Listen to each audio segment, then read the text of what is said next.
예, 안녕하세요. 저는 우철민이라고 합니다. 저는 부동산 간접 투자 시장에서 오랫동안 일을 했고요. 리츠하고 펀드까지 실무해서 일을 했었습니다. 그래서 오늘 강의할 내용은 간접 투자의 정의 및 구조에 대해서 간단하게 말씀드리도록 하겠습니다. 먼저 첫 번째 장에서는 간접 투자 기구는 무엇인가 라는 거에 대해서 간단히 설명을 드릴 거고요. 두 번째로는 투자 대상 및 사업 구조에 대해서, 그리고 세 번째 장에서는 투자 사례, 실제적으로 제가 투자했던 사례들에 대해서 간단히 설명드리도록 하겠습니다. 먼저 첫 번째 장에서는 간접 투자 기구는 무엇인가 라는 내용으로 말씀을 드릴 건데요. 첫 번째로는 국내 부동산 시장하고 많이 비교가 되는 일본 부동산 시장 환경에 대해서 설명을 드릴 거고요. 두 번째로는 국내 부동산 시장 환경에 대해서, 그리고 간접 투자 기구의 발생의 배경, 그 다음에 간접 투자 기구의 장점, 그 다음에 간접 투자 기구의 범위, 그리고 저희 지금 많이 쓰고 있는 간접 투자 기구인 리츠하고 부동산 펀드, PFV에 관련돼서 마지막으로 설명을 드리도록 하겠습니다. 첫 번째 장에서는 일본 부동산 시장 환경에 대해서 간단히 말씀을 드리겠습니다. 일본 부동산 시장을 이야기하는 이유가 사실은 한국의 부동산 시장이 일본을 많이 따라가고 있습니다. 특히 제도적인 면에서도 비슷한 측면이 많이 있는데요. 첫 번째로 사회 경제적 변화를 봤을 때 85년, 90년 주택 버블이 시작된 이후에 자가주택에서 임대주택 주거에 대한 인식 변화가 있었습니다. 그 이유는 지진이라든지 새로운 신세대가 나오면서 자가주택보다는 임대주택으로 사는 것들이 좀 더 편하다라는 인식이 있었고요.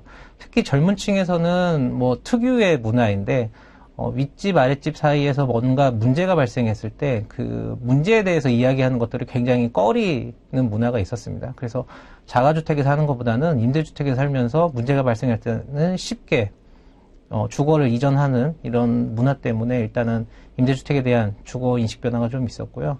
우리나라하고 마찬가지로 이미 90년대 중반부터 도시를 중심으로 1, 2인 가구의 급격한 증가가 많이 있었습니다. 그리고 이제 버블에 대한 당연한 결과인데요. 토지 가격들이 하락을 많이 했고요. 버블 이후에 주택 공급이 많이 되지 않다 보니까 주택 임대료 상승이 90년대 중반부터 나타나고 있습니다. 제도적으로 보면 한국하고는 조금 다른 문화들이 있는데요. 특별히 지금 한국에서도 종합부동산 회사를 만들자라는 이야기들이 많이 있는데 2000년대부터 종합부동산 회사들이 굉장히 활성화되었고 활동을 많이 하게 됐습니다. 다만 한국하고 조금 다른 모습은 일본의 종합부동산 회사 같은 경우는 태생 자체가 그 지역에 있는 토지들을 소유하고 있는 상태에서 회사들이 설립이 됐고, 그 회사들이 본인들이 소유하고 있던 토지를 바탕으로 개발 사업을 시작을 했습니다. 그래서 우리나라에 많이 알고 있는 미쓰이나 모리 같은 부동산 회사들도 실질적으로 기업이 갖고 있는 토지들을 대상으로 많이 개발들을 했었습니다. 하지만 우리나라 부동산 회사들은 조금 다르죠. 토지를 사서 매입을 해서 개발 사업을 해야 되다 보니까 일본하고는 조금 다른 모습들이 많이 나타났고요. 특별히 우리나라에 조금 시사점이 있는 부분은 2000년대쯤, 그러니까 90년대 후반부터 주택임대관리회사가 급성장했습니다. 그 이유 중에 하나가 사실은 일본의 특이한 문화인데요. 2000년 이전에는 임대인들이 임차인이 임대료를 지급하지 않거나 문제가 생겼을 때 명도할 수 있는 법적인 근거가 없었습니다. 근데 2000년대 들어서면서 임차인이 어떤 문제를 일으켰을 때 명도할 수 있는 법적 근거가 마련되면서 주택임대관리회사가 급성장하게 되었고요. 그럼에 따라서 기업형 임대주택들이 공급이 시작됐습니다. 그래서 한국에서 많이 알고 계신 대동호탁이나 레오팔레스 등이 이때부터 성장을 해서 지금은 30만 호, 50만 호 가까운 임대주택을 개발하고 관리하고 있는 모습을 보실 수 있습니다. 오늘 이야기할 사항하고 가장 관련이 많은 거는 아마 리츠법이라는 걸 텐데요. 2000년대에, 일본도 2000년도 초반에 리츠에 관련된 법을 제정을 했고, 2000년 중반부터는 제2리츠라고 해서 상장시장에 리츠를 상장을 많이 하게 되었습니다. 그래서 현재는 제가 2015년까지는 제2리츠 100조 시장 형성이라고 말씀을 드렸는데, 지금은 훨씬 더 그 2배 가까운 시장이 되어 있고요. 이때 당시에 리츠법을 제정하게 된 배경이 한국하고는 사실 좀 비슷한 면이 있습니다. IMF 이후에 2000년대 초반에 일본도 생명사라든지 기타 부동산을 보유한 기업들이 문제가 많이 돼서 구조조정을 해야 됐었는데요. 이때 당시에 그 기업들이 보유한 부동산을 누군가는 사줘야지 이 기업들이 회생이 되거나 자금에 대해서 보충이 될 수 있었는데, 실질적으로 오피스 빌딩이라든지 이런 큰 부동산 같은 경우는 매입을 할 수 있는 매입처가 부족했습니다. 그렇다 보니까 리츠법이라는 것들을 만들어서 공모 형태로, 그러니까 개인들이 리츠에 투자를 하고 그 리츠가 문제된 부동산을 사주면서 기업들이 회생하거나 구조조정에 성공할 수 있는 이런 모습들을 보이게 되는데요. 이런 모습은 한국하고도 비슷합니다. 다음은 한국에 대해서 조금 설명을 드릴 건데요. 80년대부터 조금 말씀을 드리면, 80년대에는 이제 한국 같은 경우는 택지개발촉진법이라는 법이 만들어지면서 대규모로 아파트를 공급할 수 있는 근거가 마련이 됐습니다.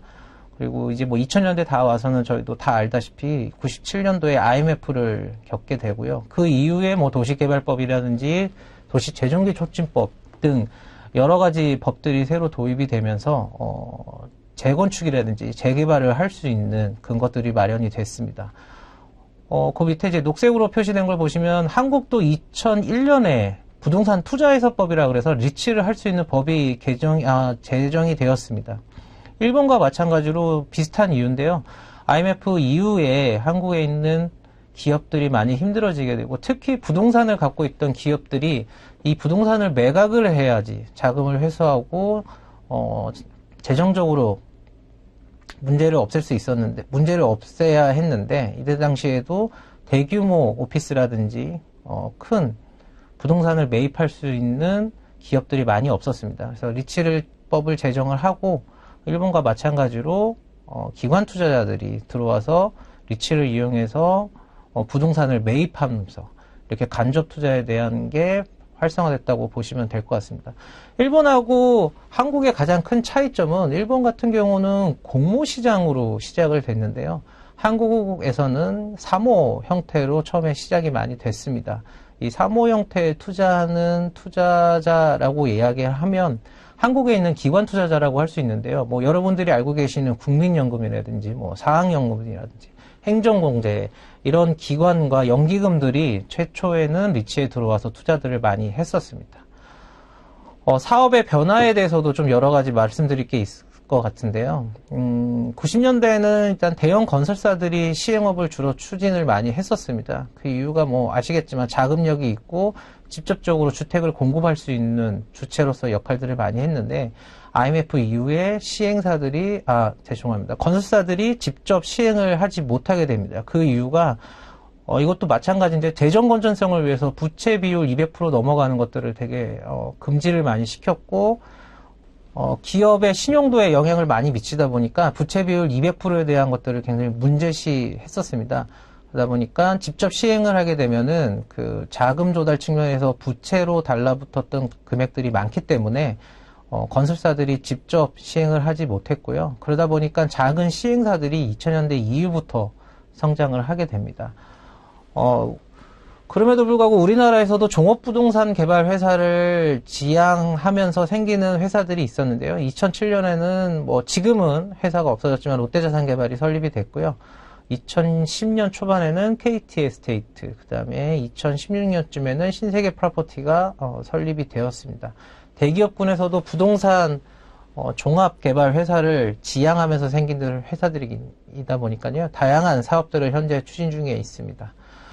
그 밑에 보시면 리츠, 그러니까 즉 부동산 투자해서법이 제정된 이후부터는 초창기에는 오피스 중심으로 투자자들이 많이 되었습니다. 기업 구조조정 리츠라고 해서 아까 말씀드린 대로 기업들이 보유한 부동산들을 구조조정 시키면서 매입하는 것들이 기업 구조조정 리츠라고 하는데요. 그 중심으로 처음에는 리츠 시장이 시작이 됐고요. 그 이후로 이제 뭐 할인점, 여러분들이 알고 계시는 뭐 홈플러스라든지 이마트 등을 유동화하면서 리츠가 성장을 했고요. 그 이후에는 뭐 비즈니스 호텔이라든지 임대주택이라든지 블라인드 펀드를 설정을 해서 물류창고 같은 것들을 투자하게 됩니다. 아까 말씀드린 대로 일본하고 한국의 간접 투자 시장의 가장 큰 차이점은 일본 같은 경우는 처음 시작부터 공모시장으로 시작이 되었는데 한국 같은 경우는 사모 형태로 시작이 되다 보니까 지금 현재에서도 전체적인 시장 볼륨에서 좀 차이가 나는 것 같습니다. 간접 투자 기구의 발생 배경은 좀 전에도 간단히 제가 말씀을 드렸는데요. 그 이유, 그 외의 것들도 좀 간단히 말씀을 드리면, 일반적으로 부동산 시장에서 투자 손실에 대한 가능성 인식들이 많이 있는데, 이전에는 부동산을 투자하면은 실패하지 않는다라는 것들이 있었는데, 변화된 시장에서는 투자 손실을 인식을 해야 됐고요. 예전에는 저희가 분양사업 위주로 성장이 됐었는데 그러다 보니까 전부 다 캐피탈 게인 위주였습니다. 부동산을 한다고 하면 이 캐피탈 게인이라는 게 매각 차익이죠. 매각 차익 위주로 이익을 봤었는데 간접 투자 시장이 들어오면서 인컴 게인 위주입니다. 즉 운영을 하면서 발생되는 수익을 가지고 배당을 받아서 부동산을 운영을 하겠다라는 개념인 거고요. 예전에는 소유 중심이었는데 이제는 투자 중심, 그 다음에 폐쇄적 시장에서 이제는 정보 공유를 하고 실질적으로 간접 투자 시장에 관련된 정보들이 지금 시장에 많이 나와 있고요. 리포트들도 손쉽게 보실 수 있습니다. 그리고 예전에는 부동산 투자를 한다 그러면 직접 투자들을 하셨어야 되는데 간접 투자가 생기면서 전문가한테 일임할 수 있는 이런 모습들을 보실 수 있습니다.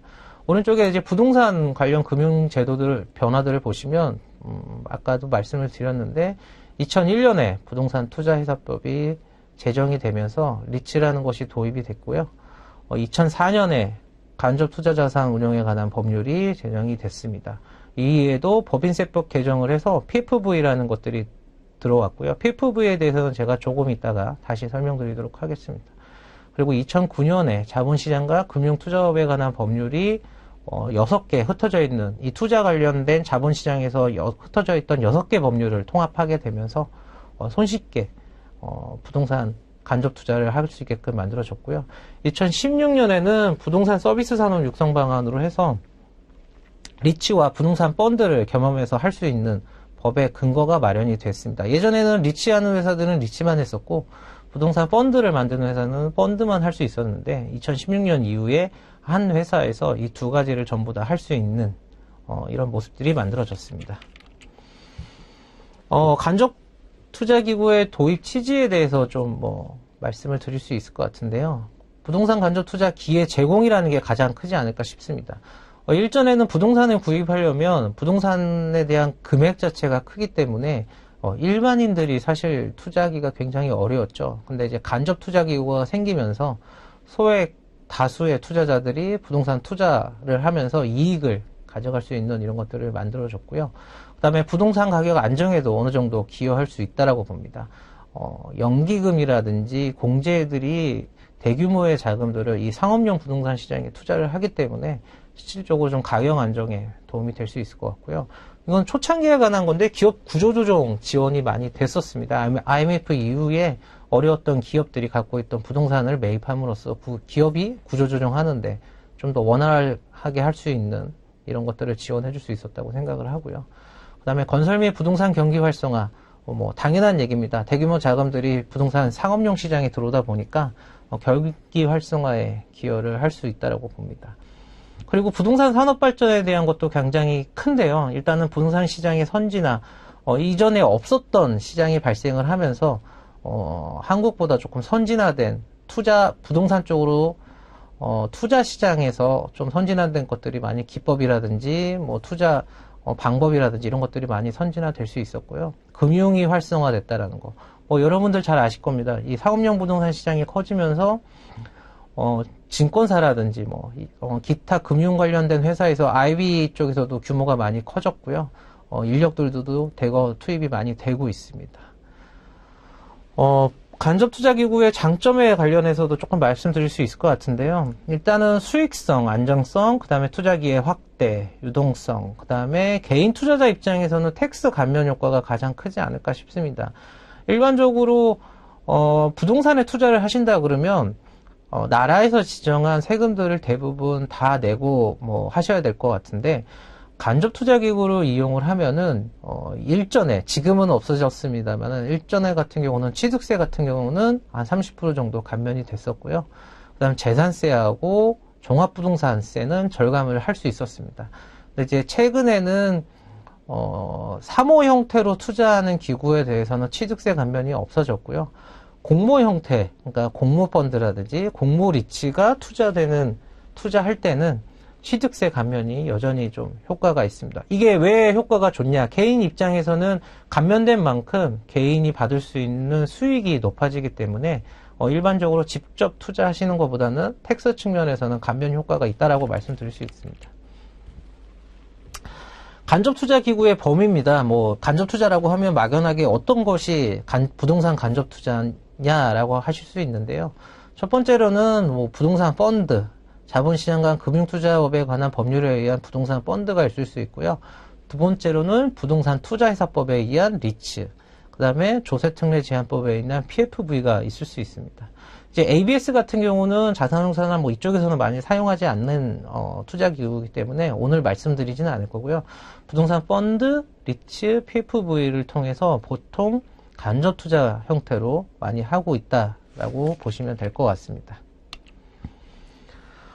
부동산 투자회사 펀드 PFV에 관련된 비교를 말씀드릴 건데요. 이 장표는 아마 인터넷이나 블로그나 찾아보시면 많이 보실 수 있습니다. 그런데 이런 것들이 어떤 의미로 차이가 나는지는 좀 설명이 잘 안 돼 있어서 제가 오늘 한번 간단하게 설명드리도록 하겠습니다. 일단 첫 번째로 부동산 투자회사, 즉 리츠는 근거법이 부동산 투자회사법이라고 있습니다. 이 법령은 찾아보시면 금방 나오니까요. 한번 보셔도 괜찮을 것 같고요. 감독기관은 국토교통부에서 관리를 하고 있고요.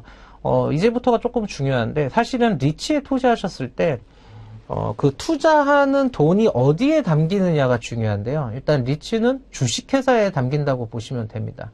그래서 주식회사에 내 돈이 담겼을 때 나는 어떠한 권리를 갖게 되냐라고 보시면 일반 상법상 주식회사라고 하면 주주의 권리를 갖게 되죠. 리츠도 마찬가지입니다. 제가 투자를 하게 되면 주주로서의 권리를 갖게 되고 주총에 나가서, 리츠도 주총이 다 있습니다. 그래서 주총에 나가서 제 권한에 대해서 설명할 수 있는 이런 것들이 생기게 됩니다. 그래서 부동산 펀드하고 조금 비교를 하면, 제가 부동산 펀드는 일반적으로 자본시장과 금융투자업에 관한 법률에 의거를 하고 있고요. 감독기관이 기획재정부입니다. 그리고 법적 성격이 신탁형 펀드에 투자를 하신다고 하면 제가 투자하는 자금이 어디에 들어가느냐, 일단 금융상품에 들어가신다고 보면 될 것 같아요. 금융상품에 들어간다는 게 어떤 의미냐, 일반적으로 자산운용사, 부동산 펀드를 설립해서 운영하는 자산운용사를 집합투자업자라고 하게 되는데요. 제가 펀드에 가입을 하고 자금을 넣는다고 하면 그 집합투자업자에게 모든 투자에 대한 권한을 일임한다고 보시면 됩니다. 즉, 리츠하고 다르게 제가 어떤 주주로서의 방향이나 어떤 권한을 갖게 되는 게 아니고요. 저는 집합투자업자한테 이 투자에 관련된 모든 권한을 일임하게 되고 저희는 수익증권을 받게 됩니다. 이 수익증권이 뭐냐 하면 나중에 수익이 났을 때 제가 수익을 받아갈 수 있는 권한, 즉 그거에 대한 확인된 증서라고 보시면 될 것 같습니다. 그래서 여기서의 차이점이, 제가 다시 한번 말씀드리면, 리츠는 주주로서의 어떤 적극적인 행위를 할 수 있고요. 부동산 펀드에 가입을 하신다 그러면 적극적인 행위보다는 좀 수동적으로 부동산에 투자를 하신다고 보면 될 것 같습니다. 그래서 다시 리츠로 돌아오면 투자 대상은 수익형 부동산, 그 다음에 개발 사업보다는 실무 부동산 위주의 투자를 했었습니다. 그 이유가 부동산 그러니까 리츠 같은 경우는 예전에 개발 사업에 많이 투자를 했었는데 좀 문제가 된 사업장들이 많다 보니까 국토교통부에서 과거의 일을 말씀드리는 겁니다. 개발 사업에 투자하는 것들을 조금 터부시했습니다. 그러다 보니까 개발 사업보다는 안정화된 자산을 매입을 해서 운영기관에 투자자들에게 수익을 주는 방식으로 좀 많이 나갔었고요. 좀 리츠가 좀 어려운 부분이 있는데 주식 공모가 자본금의 30% 이상을 주식 공모 형태를 띄어야 됩니다. 이 공모라는 게 뭐냐면 뭐 일간지라든지 어딘가 이런 데가 내서 우리가 이런 리츠를 설립을 할 건데 투자하실 분들이 있으면 투자를 해 주십시오라는 광고라든지 뭐 이런 것들을 알려야 되는 의무사항이 있는데요. 법적으로 예외사항이 기관 투자자가 50% 이상 투자를 할 경우에는 공모 행위가 예외가 됩니다. 그래서 지금 형태의 리츠를 보시면 상장된 리츠 말고 사모 리츠, 그러니까 여러분들이 알 수 없는 뭐 이런 리츠들이 있는데 이런 리츠들의 투자자들을 보면 대부분 기관 투자자라고 보시면 됩니다. 물론 여러분들이 지금 상장된 리츠에 투자를 하실 수 있는데요. 상장 리츠 같은 경우는 상장된 이후에 제 개인적인 생각으로는 좀 적극적인 투자 활동보다는 안정적인 운용에 맞춰져 있다 보다 보니까 뭐 좀 배당이나 이런 것들은 좀 사모 리츠보다는 조금 덜 한 것 같습니다. 현재는. 그러다 보니까 아무튼 주식 공모에 대한 어려움이 있다 보니까 대부분의 리츠들이 사모 형태로 가고 있습니다. 그리고 주식 소유 한도가 1인이 50%를 초과해서 가질 수가 없습니다. 그러다 보니까 모든 권한이 주주들한테 조금 분산되어 있다라고 보시면 될 것 같고요. 취득세라든지 재산세라든지 법인세는 아까 제가 말씀드린 대로 취득세 같은 경우는 감면이 없고요. 재산세는 공모리츠 형태로 투자할 경우에 분리과세, 즉 종부세를 내지 않고 분리과세 형태로 재산세만 할인된 금액을 내면 됩니다. 리츠의 좀 가장 큰 장점이라고 할 수 있는 게 마지막에 있는 법인세인데요. 일단 배당할 수 있는 금액 전체에서 90% 이상 배당을 하게 되면 법인세가 면제가 됩니다. 이 법의 취지는 개인이 리츠에 투자를 했을 때 법인세를 내지 말고 남은 이익에 대해서 모두 투자자한테 돌려줘라 이런 취지로 보시면 될 것 같은데요.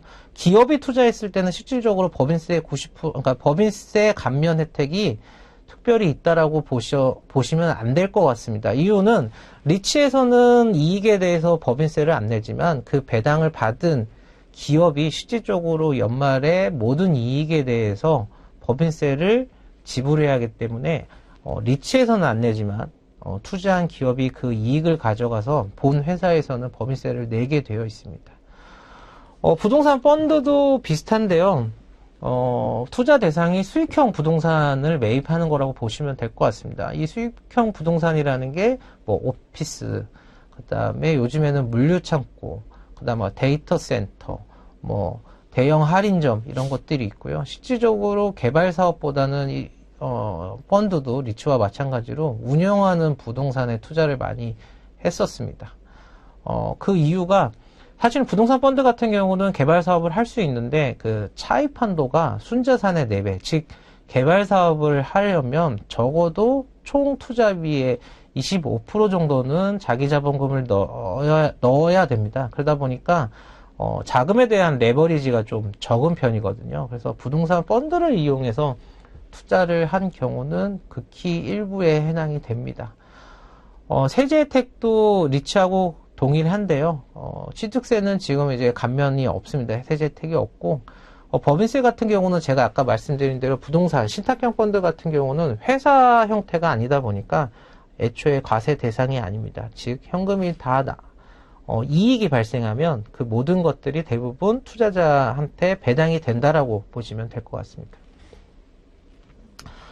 PFV는 조세특례제한법에서 한 줄 정도 나와 있고요. PFV의 특이한 점이 투자회사하고 펀드하고 조금 다른 게, 펀드하고 리츠 같은 경우는 그 법을 관장하는 법이 있는데, PFV 같은 경우는 조세특례제한법의 일부 한두 줄 정도 들어가 있습니다. 즉 PFV를 어떻게 운영하고 어떻게 해라는 실질적인 법은 없다라고 보시면 될 것 같고요.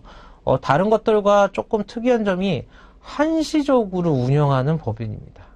한시적이라는 이 의미가 뭐냐면, 펀드나 뭐 리츠 같은 경우는, 다 펀드는 좀 다르지만 리츠 같은 경우는 영속형으로도 만들 수가 있는데, PFV 같은 경우는 한시적으로 운영하는 법인이라는 게 일정 부분의 사업을 하고 그 목적이 끝나면 청산을 해야 된다. 이런 의미거든요. 그렇다 보니까 운영하는 어떤 부동산을 매입을 해서 운영하는 사업보다는 분양하는 사업에 대부분 많이 이용이 되고 있습니다. 특히 아파트 사업에 아파트 개발 사업에 PFV가 많이 이용된다고 보시면 될 것 같고요. 전체적인 틀은 상법상 주식회사랑 동일하기 때문에 특별한 거는 없고, 다만 금융회사가 5%의 지분을 무조건 소유해야 됩니다. 이 이유는 PFV가 너무 뭐 이상하게 운영된다거나 개발 사업이 아니거나 다른 사업을 하는 것들을 조금 막거나 이 자금 흐름에 대해서 좀 투명성을 갖기 위해서 금융회사가 5% 지분을 무조건 소유해 라는 게 취지가 됐고 지금 법에 명시가 되어 있습니다. 그래서 모든 PFV는 금융회사들의 지분이 5%씩 들어가 있다라고 보시면 될 것 같습니다. 두 번째 장에서는 투자 대상 및 사업 구조에 대해서 설명드릴 건데요. 첫 번째로는 부동산 투자의 위험, 수익 구분에 대해서 말씀드리고, 그 다음에 간접 투자 기구가 주로 투자하는 투자 대상에 대해서, 그리고 간접 투자 구조, 그리고 간접 투자 기구가 자금 조달하는 방식이라는 구조, 그 다음에 저희가 보통 사용하고 있는 수익률 지표, 그 다음에 이제 부동산 사업의 유형화, 이제 사업 리스크, 그 다음에 미국 리츠 리스크 순위, 이제 투자 후 자산관리 구도에 대해서 간단히 설명드리도록 하겠습니다. 부동산 투자 위험 수익 구분은 실무에서 좀 많이 사용하고 있는데요. 저희가 부동산을 투자할 때 보통 이렇게 얘기를 많이 합니다. 그 투자 대상이 코어형이냐, 코어 플러스형이냐, 밸류 에디드냐, 오퍼튜니스틱이냐 라고 이제 저희들이 많이 묻고 있는데요. 그 이유는 이 투자 대상이 얼마나 안정화되어 있고 수익률이 대략 어느 정도 되는 상품인지를 사전에 이야기하기 위해서 이런 구분이 되어 있고요. 예를 들어서 저희가 테헤란로에 있는 강남의 중심지에 있는 임차인이 다 차져 있는 오피스에 투자를 한다. 그러면 이런 것들은 코어형, 핵심 투자형이라고 보실 수 있고요. 오피스인데 임차인이 좀 덜 차 있거나 아니면 리모델링이 좀 필요하다. 이런 것들은 코어 플러스. 그 다음에 전면적으로 임차인을 바꿔야 된다. 그리고 대대적으로 리모델링을 해야 된다. 이런 것들은 밸류 에디드라고 보실 수 있고요. 그 다음에 개발 사업. 처음부터 토지 위에 개발 사업들을 해야 된다라고. 이런 상품들은 기회투자형이라고 보시면 될 것 같습니다. 그럼 이것들을 왜 이렇게 구간을 나누고 구획을 하느냐? 여기에 따라서 수익률이 달라지기 때문입니다. 예를 들어서 핵심 투자형의 상품 같은 경우는 안정화된 자산이다 보니까 수익률이 높지는 않습니다. 그리고 이제 코어 플러스 밸류 에디드로 갈수록 이제 수익률이 높아지는 거죠. 그 이유는 이제 리스크들이 많이 함유되어 있기 때문에 예를 들어서 개발하는 사업하고 임차인이 다 차져 있는 오피스를 사는 거하고는 그 리스크 측면에서 굉장히 차이가 많이 나겠죠. 그래서 코어 플러스 이런 단어가 있다라는 걸 알아두시면 부동산 간접 투자 기구나 상업용 부동산 투자를 하시는 분들과 조금 손쉽게 이야기하실 수 있을 겁니다. 투자 대상은 오피스부터 IDC 데이터 센터까지 많은 투자 대상이 있는데요. 사실 이거 하나만 가지고 해도 오늘 하루 종일 이야기할 수 있을 것 같은데 일단 간단히 하나씩 이야기해 보도록 하겠습니다. 오피스 같은 경우는 CBD, KBD, YBD에 주로 투자를 합니다. 이것들은 이제 저희들이 쓰는 용어인데요. 강남, 그 다음에 광화문, 여의도 권역을 나눠서 보통 오피스 같은 경우는 이 세 권역으로 나눠서 이야기를 할 수 있습니다. 지금 같은 경우는 강남에 투자하는 오피스가 가장 가치가 있고 평당 가격이 높습니다. 그리고 오피스 같은 경우는 간접 투자 기구가 시작되는 초창기부터 했던 사업 투자군이다 보니까 대부분의 자산운용사라든지 펀드 매니저들이 굉장히 많은 노하우를 가지고 있고요. 조금 손쉽게 투자할 수 있습니다. 이유가 2000년부터 매년 2%에서 3%씩 오피스 임대료가 올랐다고 보시면 될 것 같아요. 저희가 흔한 얘기로 NOC가 얼마다 이런 얘기들을 하는데 저희가 전용 면적당 지금 강남에 있는 메인 오피스 같은 경우는 평당 임대료가 40만 원 정도가 넘어가고 있습니다. 그러다 보니까 좀 안정된 자산이라고 보시면 될 것 같고요. 다음은 호텔이 있는데 호텔 같은 경우는 한국에서의 조금 특이한 문화가 있습니다. 이 투자 시장, 간접 투자 시장이 열릴 때 호텔 브랜드들, 롯데라든지 신라호텔들이 마스터리스라고 해서 이 호텔을 임차를 전체적으로 하고요. 책임을 해서 15년에서 20년간 임대료를 내가 지불을 할게. 이런 형태로 호텔 투자가 많이 이루어졌습니다. 근데 좀 외국계 투자자들은 이렇게 마스터리스 된 것들을 싫어하거든요. 그럼 우리나라에서는 왜 이렇게 투자가 됐느냐? 호텔 시장에 대한 투자 경험이 없을 때 투자자들한테 좀 안정적인 투자 수익률을 돌려주려면 결국은 이 호텔을 운영하는 운영사가 굉장히 중요했는데요. 그러다 보니까 대기업 계열의 롯데라든지 신라호텔 이런 대기업 계열의 운영사가 들어와서 마스터리스 형태로 내가 이 호텔 건물은 무조건 책임진다 이런 형태로 투자하는 것들을 좀 선호하게 됐습니다. 현재 같은 경우는 호텔 같은 경우는 사실 시장 상황에 따라서 변동성이 높기 때문에 한국에 있는 기관 투자자들 같은 경우는 조금 선호하지 않고 있고요. 외국계 투자자들은 현재 호텔의 공실률이 낮기 때문에 매우 지금 현재 같은 경우는 투자를 좀 선호하고 있는 상황입니다. 세 번째로 이제 주택 같은 경우가 있는데요. 외국 같은 경우는 사실은 주택을 이용한 간접 투자 상품들이 굉장히 많이 있습니다. 우리나라로 따지면 멀티패밀리라고 하는 미국 같은 경우는 멀티패밀리 하우스라는 것들이 저희 아파트 같은 형태일 텐데요. 이런 것들을 이용한 간접 투자 상품들이 많은데 한국에는 아직 아파트를 대상으로 하는 부동산 펀드라든지 이런 것들이 쉽게 나타나지 않고 있습니다. 그 이유가 아파트에 투자했을 때 연평균 수익률로 봤을 때 자기 자본을 투자한 사람들은 배당으로 가져가는 게 한 5% 정도는 나와야 되는데요. 한국 같은 경우는 아파트를 이용해서 저희가 월세를 받을 때 실제로 그 정도 받을 수가 없습니다. 제가 쉽게 설명을 드리면 지금 서울시 아파트의 중위 가격이 한 12억 정도 되는데요. 12억의 아파트를 매입을 해서 투자자한테 5% 수익률을 주기 위해서는 임대료가 월세 월 한 450만 원 이상을 지불을 해야 됩니다. 그러다 보니까 그 정도를 지불을 하면서 월세를 살 만한 임차인들이 없기 때문에 실질적으로 아파트를 가지고는 상품을 만들기 어렵고요. 그렇다 보니까 한국에서는 오피스텔이라든지 아니면 공유주택 형태로 투자를 해서 지금 약간 주거 형태이지만 이쪽으로 투자를 해서 성과를 거두고 있는 것들이 있습니다. 그래서 해외 같은 경우는 굉장히 주택을 가지고 간접 투자 기구 상품을 만드는 것들이 많이 있는데 한국에는 좀 없다라고 보시면 될 것 같고요. 리츠 이제 협회나 이런 것들에 들어가 보시면 이제 뉴스테이 형태나 예전에 LH가 투자한 것들이 많이 있는데요. 이런 것들은 사실은 월세로 내는 상품이 아니라 보증금을 내고 나중에 10년을 운영한 다음에 10년 후에 매각 차익으로 가져가는 이런 상품이라고 보시면 될 것 같습니다.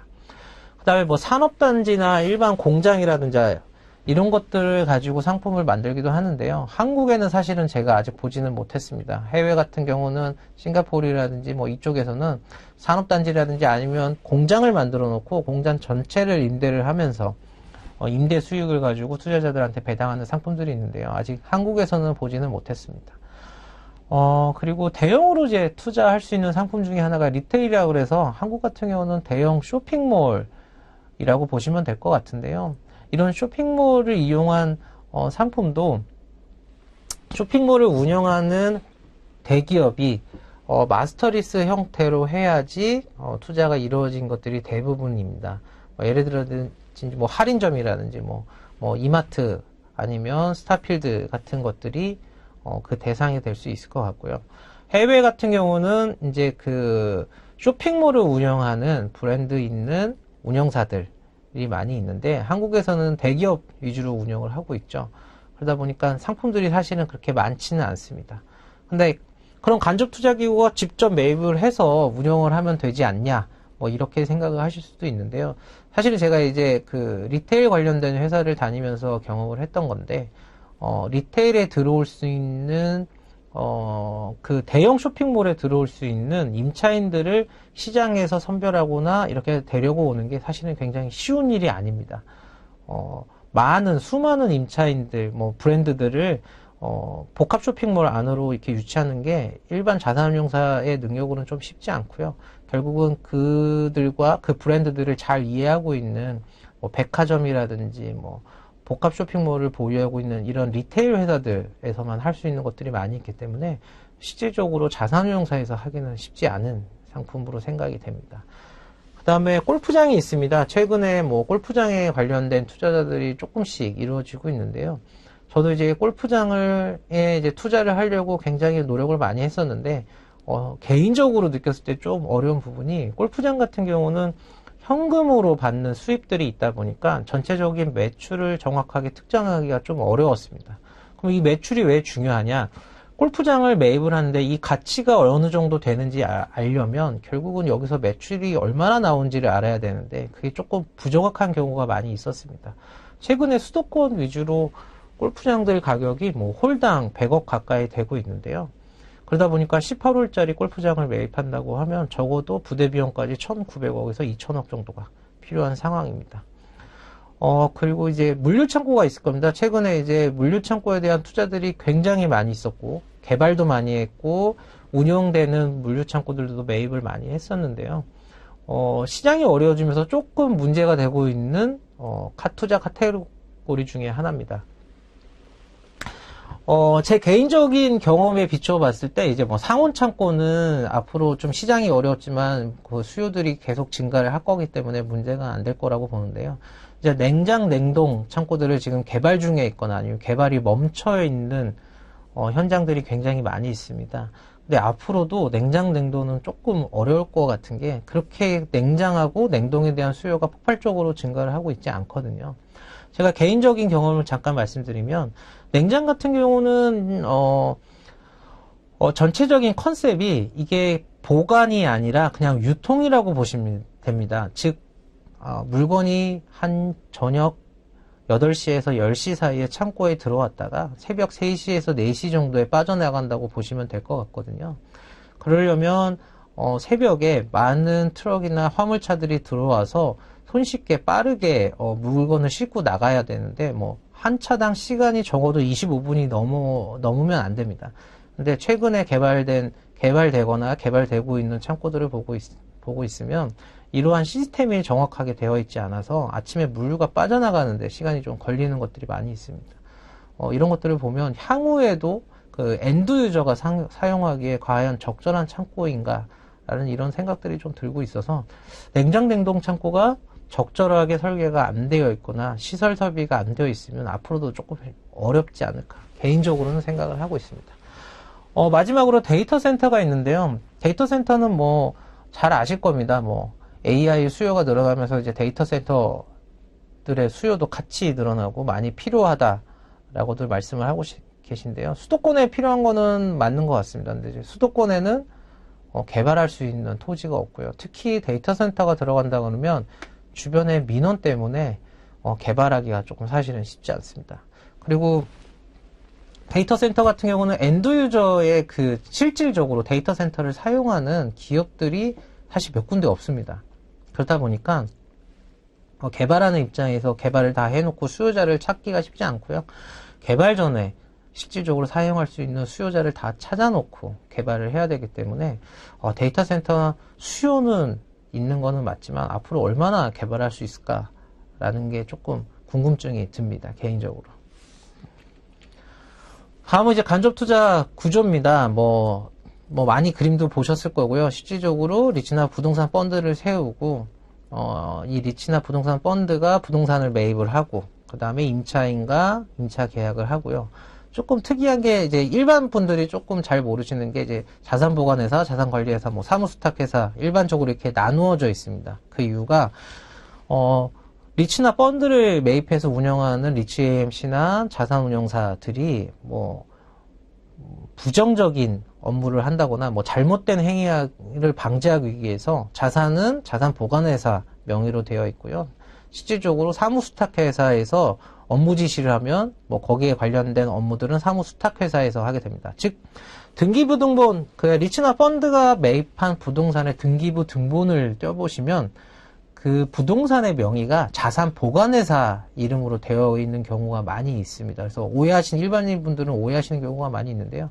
예를 들어서 증권회사라든지 아니면 은행이라든지 이렇게 되어 있는 것들이 많이 있습니다. 그 이유가 자산 운용사 혹은 리츠 AMC가 어떤 부정적인 행위를 하는 것에 대해서 방지하기 위한 차원이라니까요. 그렇게 생각을 하시면 될 것 같습니다.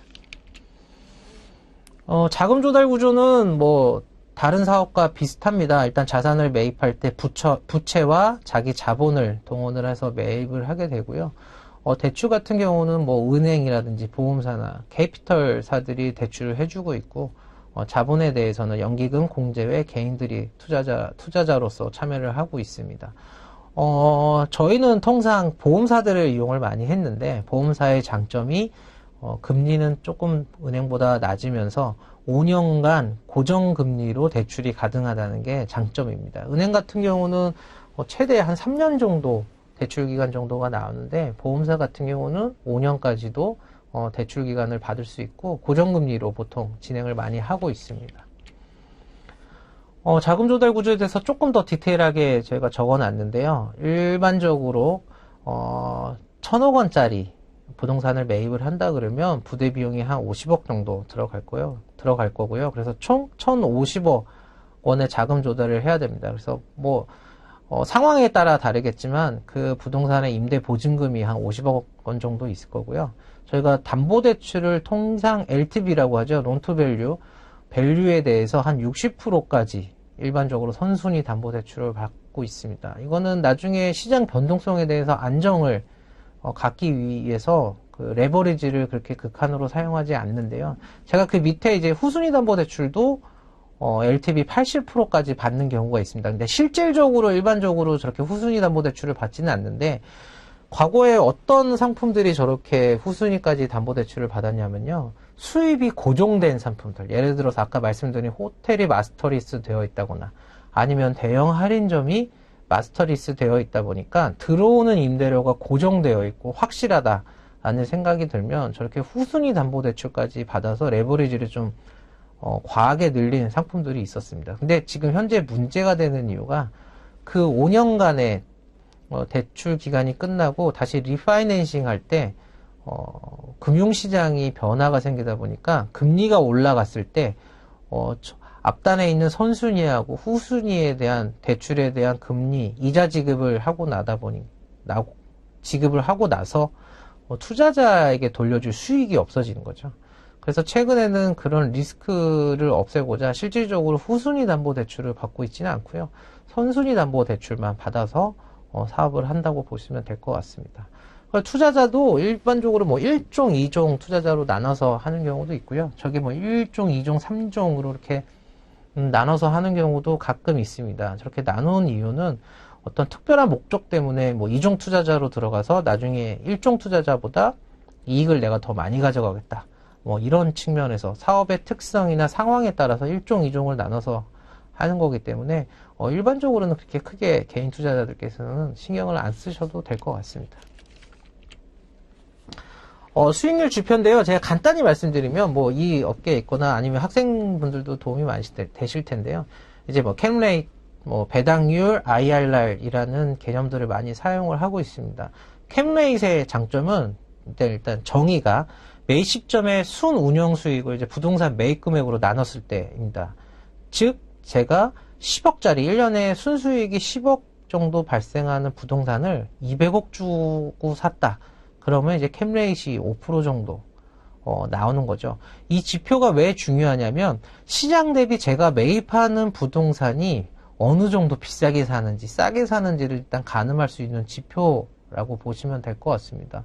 예전에는 원서에 보면은 투자자의 요구 수익률이라고 이렇게 해석되는 것들도 많이 있었는데요. 실질적으로 그런 측면으로 사용하기보다는 제가 부동산을 매입을 할 때 실질적으로 제가 지급하고 사는 금액이 시장 대비 얼마나 높을까 라고 보실 수 있는 어떤 그 기준 정도 저희들은 좀 사용을 하고 있고요.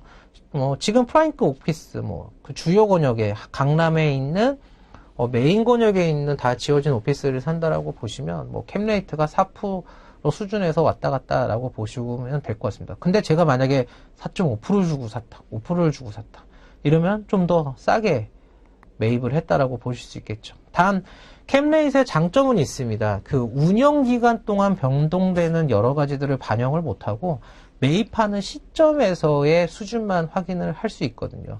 그러면 배당률의 장점은 뭐냐? 운영기간 동안에 실질적으로 제가 받을 수 있는 배당률이 얼마인지 가늠할 수 있는 지표입니다. 흔히 저희가 쓰는 단어로는 캐시온 캐시라는 단어를 많이 쓰는데요. 실질적으로 운영기간 동안 내가 받는 금액이 투자했을 때 받는 금액이 얼마야? 5년간 내가 투자했는데 그럼 배당을 받은 금액 혹은 배당률이 얼마야? 라고 보실 수 있는 거죠. 투자 금액이 뭐 200억이라고 했을 때 저희가 배당 금액 연간 60억을 받았다. 그러면 연평균 배당률이 뭐 6%다. 뭐 이 정도 보실 수 있는 거죠. 뭐 주요 권역의 프라임급 오피스 같은 경우는 지금 배당이 4.5에서 5% 정도 나온다고 보시면 될 것 같습니다.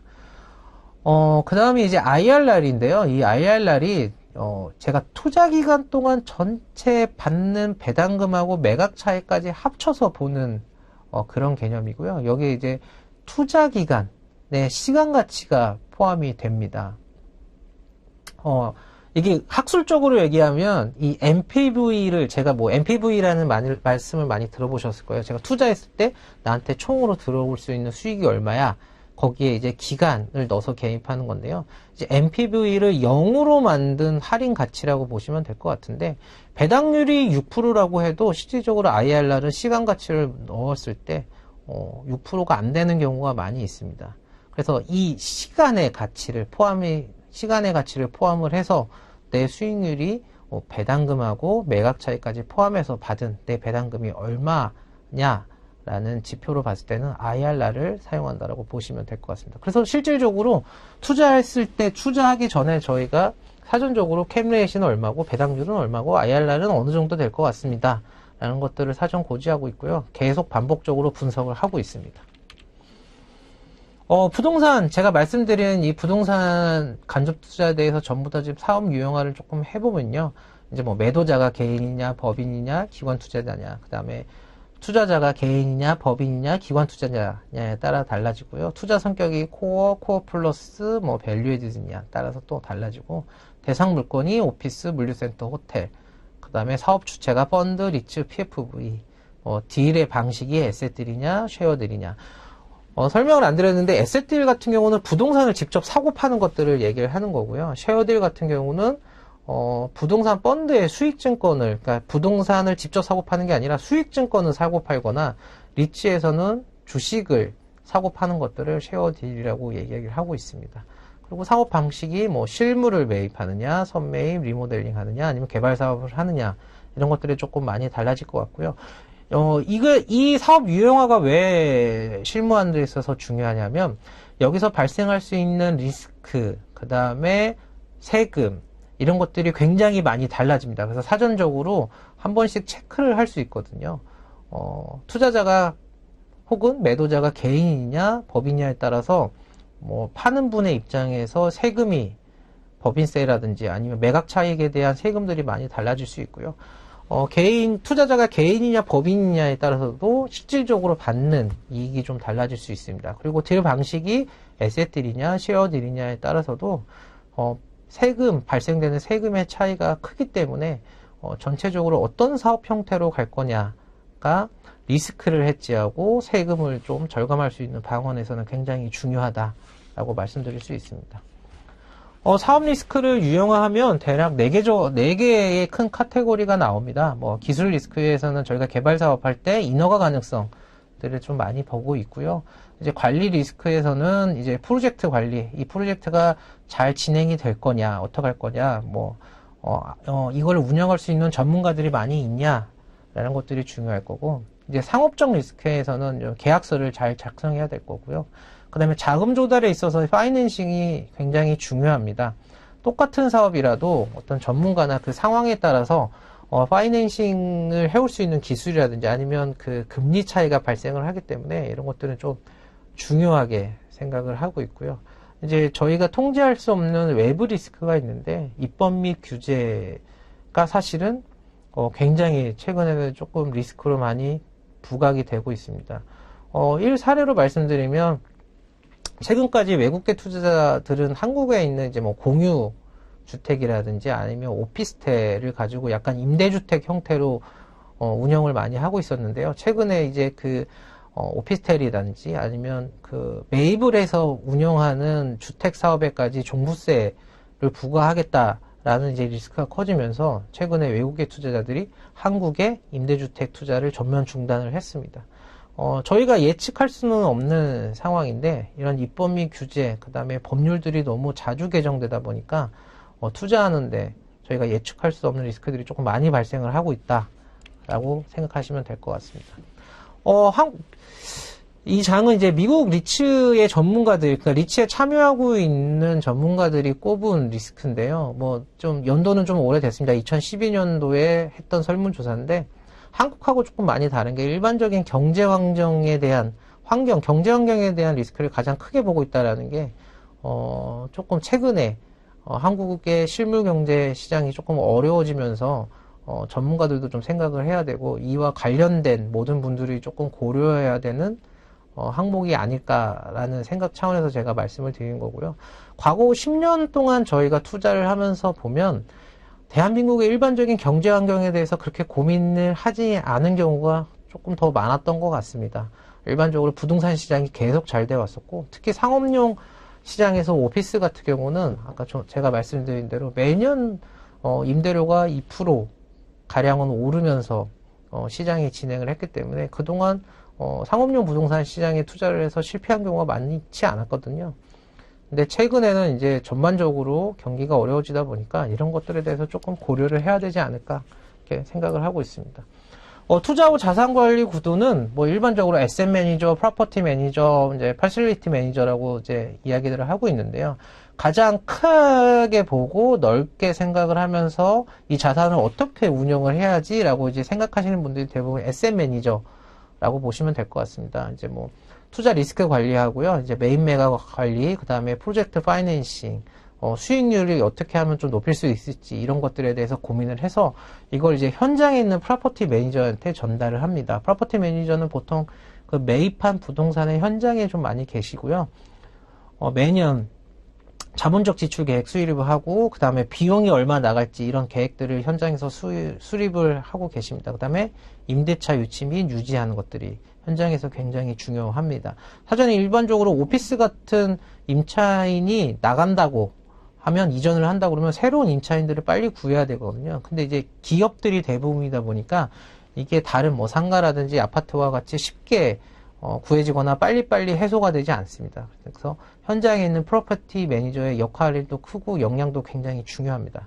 그러면 이제 프로퍼티 매니저가 이런 것들을 수립을 하고 예산을 짠 다음에 패실리티 매니저, 즉 FM 매니저한테 또 내려줍니다. 여기 이 FM 매니저들이 주로 하시는 일은 이제 설비, 이제 외주 관리, 에너지 관리, 그 실질적으로 빌딩을 운영하는데 들어가는 고정 비용들을 조금 관리하시는 분들이라고 보시면 될 것 같습니다. 그래서 이런 체계를 가지고 매입한 부동산에 대해서 관리를 하고 있습니다. 그래서 매년 작년보다 올해 비용이 얼마나 더 올라갈지 예측을 하고요. 거기에 맞춰서 비용을 산정을 하고 이 비용을 뺐을 때 실질적으로 투자자들한테 돌아가는 수익이 어느 정도 될 건지에 대해서도 계획 수립을 하신다고 보면 됩니다.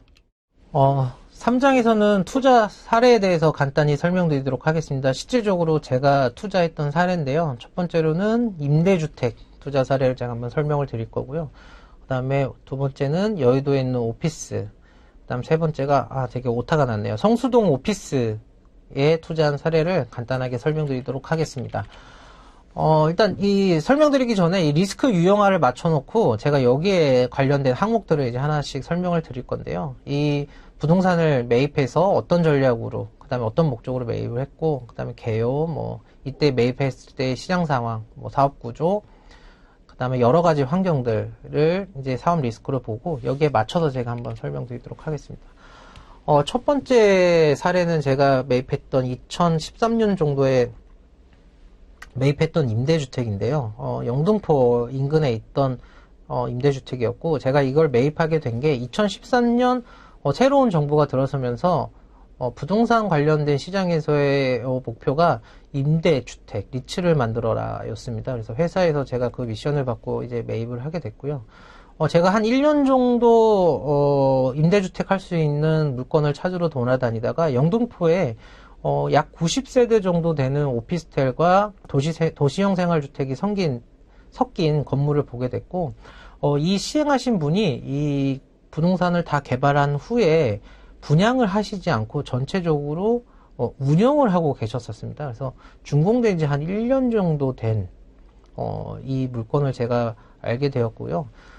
그때 당시에 이제 뭐 정부에서 계속 임대주택 리츠를 해라라고 해서 저희가 한번 상품을 만들려고 매입을 시도를 했던 겁니다. 근데 이제 개인적으로 이제 어려웠던 거는 매도자분께서 이제 개인이다 보니까 어떤 조건 협의라든지 계약서 협의를 해놓고 좀 변경되는 부분이 굉장히 많이 있어서 힘들었고요. 그리고 두 번째로는 이때 당시만 해도 오피스텔을 매입해서 운영 사업을 한다라는 게 사실은 사례가 없었습니다. 그렇다 보니까 어떤 방식으로 운영을 할 건지, 어떤 전략으로 해야 되는지, 임대료를 얼마나 받아야 되는지, 그 다음에 전체적으로 임차인 관리를 어떻게 해야 되는지에 대한 노하우들이 회사에 전부 없었거든요. 그래서 이런 노하우들을 갖는 게 조금 어려웠고요. 그러다 보니까 임대주택 운영을 할 수 있는 운영회사와 저희도 그때 마스터리스 계약을 체결을 해서 매입을 했던 사례입니다.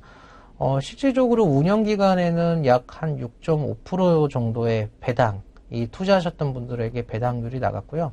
매각 차익은 사실 그리 크지 않았습니다. 이게 물건이 작다 보니까 저희 같은 간접 투자 시장에서는 좀 매입하기에 작은 물건이었거든요. 그래서 매각할 때는 통으로 이렇게 개별 분양하지 않고 통으로 매각을 했는데 그때 당시에도 이제 매각에 대한 매각 차익은 크지 않았습니다. 그러면 여기에는 어떤 분들이 투자했느냐? 이게 저희가 매입할 때 금액이 한 135억 정도 됐는데요. 금액이 작다 보니까 기관 투자자들은 매입하기가 어려웠고 개인분들께서 대부분 투자를 하셨습니다. 그래서 그분들은 이때 당시에 정기적금 금리가 한 4% 정도, 4에서 4.5 정도 나올 때였는데요. 한 6.5% 정도의 안정적인 배당을 받아 가시고 5년 운영 후에 안전하게 엑싯을 한 사례입니다. 제가 이걸 매입하고 운영하면서 느낀 건데 확실히 임차인이 많고 임차인이 개인일 때는 그 부동산을 운영하기가 굉장히 어렵다라는 것들을 깨달았고요. 앞으로 이런 시스템이 갖춰져야 향후에도 주택을 가지고 운영 사업을 할 수 있는 이런 것들이 조금 많이 나오지 않을까 생각이 듭니다. 두 번째로는 여의도에 있는 오피스 투자 사례입니다. 저기 마크에도 보시겠지만 하나금융 사옥이었고요. 제가 지금은 이게 지금 상장 리치에 올라가 있습니다. 이때 당시에는 매입할 때는 하나금융그룹이 거의 다 임차를 하고 있었고요. 안정적으로 한 방법을 찾다 보니까 저희 리치를 이용해서 매입을 했던 사례입니다. 근데 좀 이때 당시에 어려웠던 거는 일반 외국계 회사가 전체 면적이 한 30% 정도를 사용을 하고 있었는데 임대차 종료 기간이 얼마 남지 않은 상태였습니다. 그래서 2016년, 2017년 이때는 여의도에서 30% 가량 되는 사용 면적이 30% 가량 되는 임차인이 나갔을 때 새롭게 임차인을 찾는 게 쉽지 않았었거든요. 지금은 물론 그렇게 어렵지 않습니다. 근데 이때 당시에는 쉽지 않았기 때문에 투자자들이 굉장히 고민이 많았었는데 결론부터 말씀드리면 그 외국계 회사가 어린이집이 필요했습니다. 그러다 보니까 어린이집을 저층에 만들어주는 조건으로 임대차 재계약 연장을 하면서 좀 안정적으로 운영을 하게 된 케이스라고 보시면 될 것 같고요. 이 상품도 안정적으로 6% 가까이 배당을 받았고요. 투자자들은 대부분 기관 투자자들이 들어와 있는 상태였습니다. 증권사하고 같이 매입을 했던 사례로 특별히 문제없이 안정적으로 운영된 오피스 사례라고 보시면 될 것 같습니다. 전체 면적은 2만 평 정도였기 때문에 저희가 보통 오피스를 나눌 때 여러 가지 조건이 있는데 예전에 시장에서는 면적으로 많이 나눴습니다. 15,000평 정도가 넘어가면 프라임급이라고 했고요. 10,000평 정도가 넘어가면 A급이라고 구분을 했었는데 이 빌딩 같은 경우는 2만 평 정도 되는 연면적이 2만 평 정도 되는 오피스다 보니까 이제 프라임급 오피스로 구분이 돼서 매입을 했고 안정적으로 엑싯을 한 사례라고 보시면 될 것 같습니다. 세 번째는 이제 성수동에 있는 오피스하고 이제 상업시설에 이제 투자한 사례인데요. 실질적으로 이 건물은 이제 젊은 분들은 성수동 가서 많이 보셨을 겁니다. 이 건물이 있던 자리에 원래는 굉장히 오래된 5층짜리 오래된 노후화된 건물이 있었고요. 그 건물을 부동산 펀드를 이용해서 매입을 해서 개발한 사례입니다. 개발 사업이 사실은 가장 어려운 부분 중에 하나가 명도거든요. 기존에 있던 임차인들을 어떻게 잘 명도할 것인가 라는 것이었는데 사실 이 건물에 우체국이 입점하고 있었습니다. 그래서 우체국을 어떻게 명도할 건가라는 고민이 많이 있었는데요. 다행히도 그 우체국도 이제 임대차 종료 시점에 다른 지역구와 뭐 그러니까 이제 지점이 합쳐진다라는 이유로 아마 폐점을 결정을 해서 그렇게 어렵지 않게 명도를 했었고요. 준공 전에, 특이점은 준공 전에 무신사하고 10년간 장기간 임대차 계약을 체결을 했습니다. 그래서 준공 전에 이미 무신사가 들어오기로 확정이 되어 있는 상태에서 오피스를 개발을 하다 보니까 안정적으로 조금 개발을 할 수 있었고요. 저층에는 신세계하고 관련된 리징, 이제 MD들이 좀 들어와 있습니다. 스타벅스 들어와 있고요. 젊은 분들이 좋아하는 음식점들 들어와 있고, 이 구청에서 인허가 때문에 이야기했던 것들이 있는데, 이제 창업을 위한 공간을 조금 만들어라 라는 게 있어서 저희가 3층인가 2층 부분에 창업하는 젊은 층들을 위해서 무료로 대여해 줄 수 있는 공간도 만들어 놨습니다. 개발비는 이때 당시에는 좀 그렇게 많이 들어가지는 않은 상태였고요. 보이실지 모르겠는데 지금 특이점인 그 성수역 지하철과 빌딩이 건물이 지금 이렇게 바로 연결이 되어 있습니다. 이 건물을 이용하시는 분들이 어떤 편의를 위해서 연결을 하는 설계를 구상을 했었고요. 실질적으로 저게 그냥 연결된 거는 아니고 시와 철도공사하고 굉장히 많은 협의 끝에 저렇게 브릿지로 연결을 해서 성수역에서 바로 건물로 들어올 수 있는 이런 형태로 되어 있습니다. 그래서 안정적으로 개발이 됐고요. 지금 최초의 설계안하고 조금 달라졌던 거는 대로변에서 처음에는 진입할 수 있다라고 판단을 해서 설계를 했었는데 안정상 문제 때문에 저 고가 철도 밑에 있는 기둥 때문에 안전상의 문제로 대로에서는 진입을 못했고 소로에서 진입을 하다 보니까 용적률이 조금 작아진 측면이 있습니다. 그럼에도 불구하고 현재 성수동에서 굉장히 랜드마크처럼 인식되는 건물이고요. 성수동의 시그니처라고 할 수 있는 붉은 벽돌을 이용해서 저렇게 디자인을 해서 설계가 잘 되었고 현재는 안정적으로 운영이 되고 있습니다. 오늘 제가 전부 간접 투자에 대해서는 간단히 말씀을 드렸고요. 1번부터 시작을 해서 한국까지 어떤 차이가 있고 실질적으로 리츠하고 펀드하고 PFV는 또 어떤 차이가 있는지 어떻게 이용을 하고 있는지 설명을 드렸고요. 그 다음에 간접 투자 기구의 조달 구조라든지 사업 구조, 그 다음에 실질적으로 투자를 어떤 것들을 하고 있는지에 대해서 간단히 설명을 드렸습니다. 다만 좀 실질적인 실무에서 아쉬운 거는 부동산 간접 투자 기구를 현재까지도 주로 이용하는 층이 우리나라의 기관 투자자 분들이 많이 있습니다. 그러니까 개인들이 조금 더 적극적으로 이용을 하고 투자를 많이 하신다 그러면 일반적으로 좀 안정된 상품에 넣어서 투자를 하신다고 생각을 하면 일단 금융상품에 투자하신 것보다는 조금 더 높은 수익을 가져갈 수 있을 것 같고요. 조금 더 적극적으로 투자해도 괜찮지 않을까 싶은 생각이 듭니다. 그래서 우리나라도 일본과 같이 좀 부동산 간접 투자 시장이 좀 더 확대가 되고 활성화돼서 여러 가지 상품, 그 다음에 좀 더 좋은 부동산 물건들이 나와서 여러분들이 참여를 해서 안정적으로 했으면 하는 생각입니다. 오늘 감사합니다.